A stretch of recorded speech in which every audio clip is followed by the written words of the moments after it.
हाय everyone, welcome और welcome back to our YouTube channel. Myself Dikshita Ram से और हम एंडोक्राइन सिस्टम चैप्टर रिवाइज कर रहे हैं और ये एंडोक्राइन सिस्टम का लास्ट लेक्चर है। हमने ऑलरेडी सारी ग्लैंड्स कवर कर ली है, pituitary gland, thymus, thyroid gland, parathyroid gland, उसके बाद हमने देखा एड्रिनल ग्लैंड के बारे में, देन हार्ट, किडनी, जीआईटी, हमने ऑलमोस्ट सारी की सारी ग्लैंड्स कवर कर ली हैं। लेकिन हमने ये नहीं पढ़ा कि हार्मोन एक्शन का मैकेनिज्म क्या है, कि हार्मोन्स कैसे काम करते हैं। तो आज के लेक्चर में हम यही देखेंगे कि हार्मोनल एक्शन का मैकेनिज्म क्या है। So let's start. So the first point is the hormone produce their effect on target tissue। जो हार्मोन्स होते हैं वो इनका इफेक्ट टारगेट टिश्यू पे मतलब शो करते हैं। कैसे? Bye binding of the specific protein, कोई भी स्पेसिफिक प्रोटीन के साथ बाइंड होके, जिसको हम कहते हैं हार्मोन्स रिसेप्टर्स। ठीक है, उसके बाद जो हार्मोन रिसेप्टर्स होते हैं वो मेनली दो टाइप के होते हैं। First one is the membrane bound receptor, मतलब जो मेम्ब्रेन पे प्रेजेंट होगा, and second is the intracellular receptor, यानी कि सेल के अंदर वाली साइड में प्रेजेंट होगा।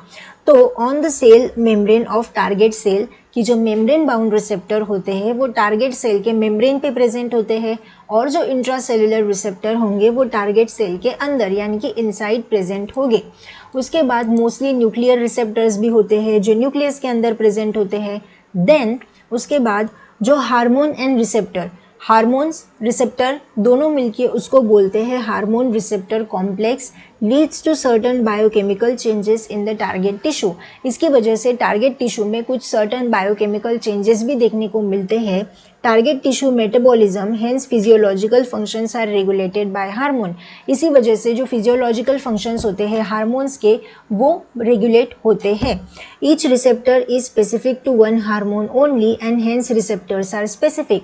जो रिसेप्टर्स होते हैं वो स्पेसिफिक होते हैं, यानी कि जो एक रिसेप्टर होगा वो किसी एक पर्टिकुलर हार्मोन के लिए ही स्पेसिफिक होगा, वो दूसरे हार्मोन के लिए काम नहीं करेगा। ठीक है, ये तो हो गया, इसीलिए रिसेप्टर्स कैसे होते हैं, स्पेसिफिक होते हैं।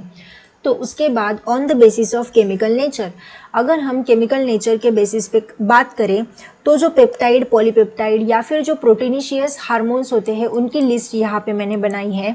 तो वो कौन कौन से हार्मोन्स होते हैं? प्रोटीनिशियस हार्मोन, इंसुलिन हो गया, ग्लूकागोन, पिट्यूटरी हार्मोन यानी कि पिट्यूटरी ग्लैंड के सारे हार्मोन्स, उसके बाद हाइपोथैलेमस के हार्मोन, टीसीटी, एएनएफ, पीटीएच, थाइमोसिन्स, ये सारे हार्मोन्स होते हैं प्रोटीनिशियस हार्मोन।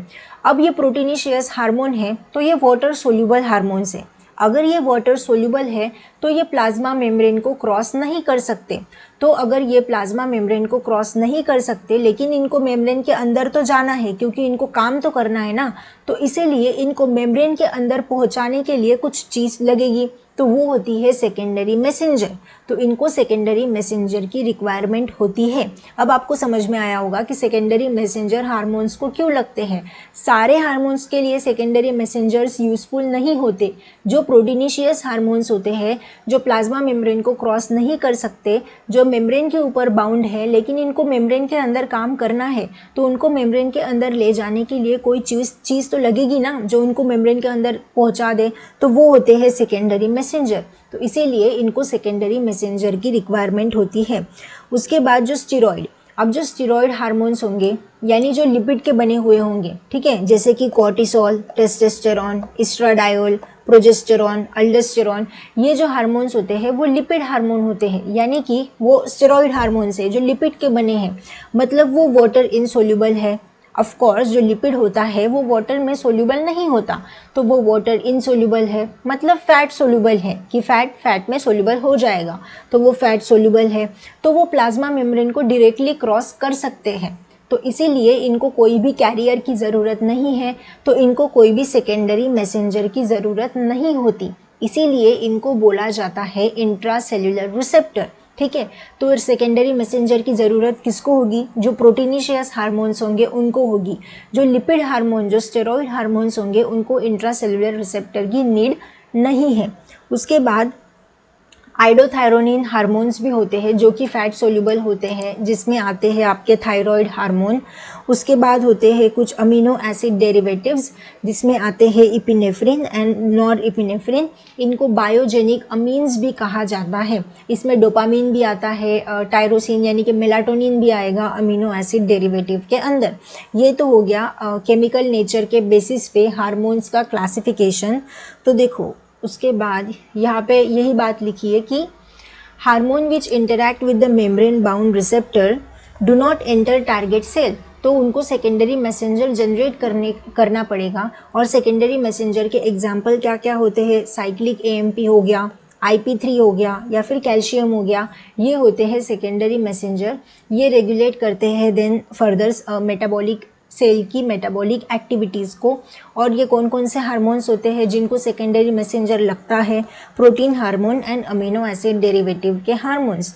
उसके बाद hormones which interact with the intracellular receptor regulate gene expression और chromosome function by interaction of hormone receptor complex with the genome. ये डायरेक्टली इंटरैक्ट कर सकते हैं जीनोम के साथ। And then it shows the cumulative biochemical action result in physiological and developmental effect. And then हमें of course physiological and developmental effect देखने को मिलेंगे। और ऐसे कौन से हार्मोन्स हैं जिनको सेकेंडरी मैसेंजर की रिक्वायरमेंट नहीं होती, तो वो है mainly steroid and iodothyronine hormone. ठीक है, तो ये तो हो गया mainly mechanism of hormonal action, जिसमें मेनली यही इम्पोर्टेंट है कि किन किन हार्मोन्स को सेकेंडरी मैसेंजर की रिक्वायरमेंट होती है और किन किन हार्मोन्स को नहीं होती। ये सबसे इम्पॉर्टेंट है एंड आई होप कि आपको समझ में आया होगा। Thank you so much for watching. तो ये लास्ट लेक्चर था एंडोक्राइन सिस्टम का। अब नेक्स्ट लेक्चर से हम नया चैप्टर शुरू करेंगे। Thank you so much for watching. तब तक के लिए keep achieving, keep learning, keep thriving, keep exploring and never ever stop learning. मिलते हैं हम नेक्स्ट लेक्चर में। Bye and take care.